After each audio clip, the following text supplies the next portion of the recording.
मैं सोमिल थापक स्वागत करता हूं आप सबका अपने न्यू चैनल पर। तो मैं आज आप सबके लिए लेकर आया हूं एक बहुत ही प्यारी सी कहानी। ये कहानी जीवन का एक नया रूप दिखाती है। ये बताती है कि जीवन में सच्चाई, ईमानदारी है। तो मैं आज आप लोगों के लिए लेकर आया हूं कल्याण पत्रिका की श्री श्याम सुंदर झाला जी की लिखी हुई एक कहानी, भिखारी की ईमानदारी।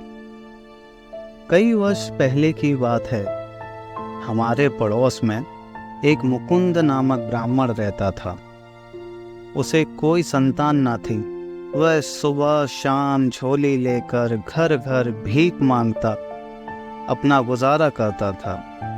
घर में अकेला ही रहता था। एक दिन वह गांव से दूर एक अरहट पर स्नान करने जा रहा था। वापस आते समय उसने देखा रास्ते में एक छोटी सी कपड़े की पोटली पड़ी है।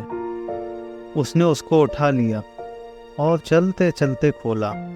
उसमें 1000 रुपये नगद तथा कुछ फुटकर पैसे थे। रुपए देखकर एक बार तो उसे बड़ी खुशी हुई। वह खुशी खुशी पोटली लिए घर जाकर सोचने लगा कि मुझे कितना धन मिला है। अब तो मैं आराम से अपना जीवन बिताऊंगा।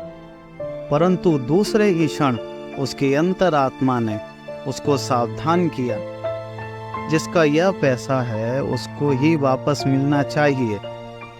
उसकी आत्मा ने उसको एकदम जागृत कर दिया। वह तत्क्षण जिस रास्ते से आया था उसी रास्ते से लौट चला और एक गांव में पहुंचा। वहां जाकर वह सरपंच से मिला। उसने सारे गांव में यह सूचना भिजवा दी कि एक बूढ़े व्यक्ति को 1000 रुपये तथा कुछ फुटकर पैसों से भरी एक पोटली मिली है। जिस किसी की भी हो वह ईमानदारी से आकर अपनी निशानी बताकर ले जाए। इसी बीच में एक युवक रोता हुआ आया और बोला, ब्राह्मण देवता, मेरे रुपए वहां गिर गए थे। मैं अपना एक बैल मेले में बेचकर आ रहा था।